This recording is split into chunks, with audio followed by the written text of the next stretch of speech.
La conception de votre reliure, là, c'est pas mal moins compliqué que ce que vous pensez. Salut, c'est Yannick chez Format, j'espère que vous allez bien. Et aujourd'hui, on va se parler de techniques de collage. Donc, nous autres, chez Format, on est des experts en collage, en bricolage. On va coller des toiles avec du carton avec du carton, des toiles avec des toiles avec du bois avec du carton. Bref, c'est ça notre spécialité. Puis souvent, les gens, ils regardent tous les produits qu'on fabrique, puis ils se disent... Ça a donc bien l'air compliqué, là. Vous faites donc bien des affaires fuckées. Ça doit être compliqué à faire la conception de ça, mais pas du tout. Au final, on utilise à peu près juste 2 techniques de collage qu'on va étirer à toutes les sauces pour vraiment aller faire le produit de reliure que vous voulez.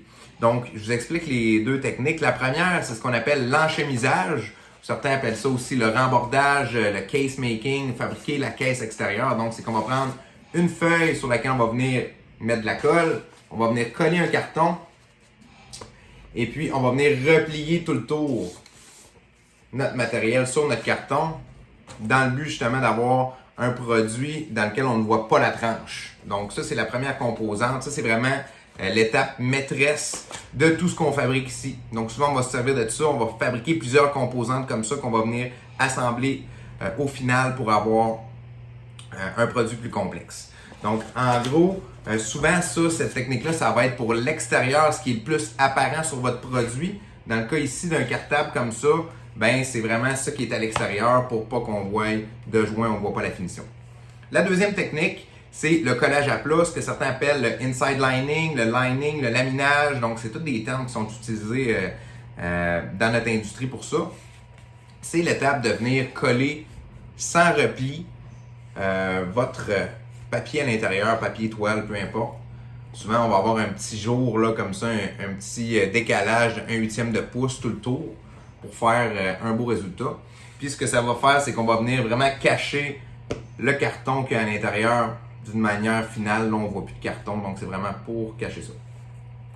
Donc ces 2 techniques-là, c'est 2 techniques qu'on utilise vraiment, qu'on va étirer, comme je vous disais, on va se faire plusieurs composantes de cette façon-là pour vraiment avoir des produits plus complexes. On va venir tout mettre ça ensemble, tout assembler ça au final.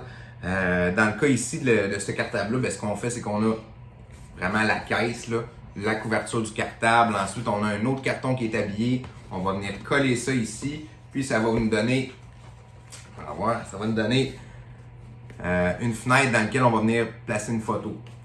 Une autre façon de voir ça, ici vraiment un produit encore plus compliqué. J'ai un kit de vente qu'on a fait pour un de nos clients. On a fait la caisse, à l'intérieur j'ai un carton avec des fentes pour mettre un document, un autre ici. Quand on tourne la page, ben, on voit que c'est 2 composantes qui sont collées dos à dos et ainsi de suite. Donc on peut avoir des produits qui ont une seule composante, d'autres qui ont 7, 8, 10, 12 composantes. Donc c'est pas rare de voir ça. Autre chose aussi au niveau de l'enchemisage, ben, on peut avoir des composants qui ont plusieurs cartons pour permettre de plier comme celui-là. Donc, j'espère que notre petite chronique va vous avoir aidé à comprendre un petit peu de quelle façon qu'on peut concevoir nos produits ici. Si vous voulez m'appeler, vous pouvez m'appeler au 418-915-9084. Vous pouvez m'envoyer un courriel aussi info@commercialformer.com. Si vous avez des questions, vous pouvez m'écrire en message privé ou laissez-nous un message en bas. Dans les commentaires, on répond à tout le monde. Ça va nous faire un gros plaisir de vous répondre. Et sur ce, je vous souhaite une bonne journée et à la semaine prochaine.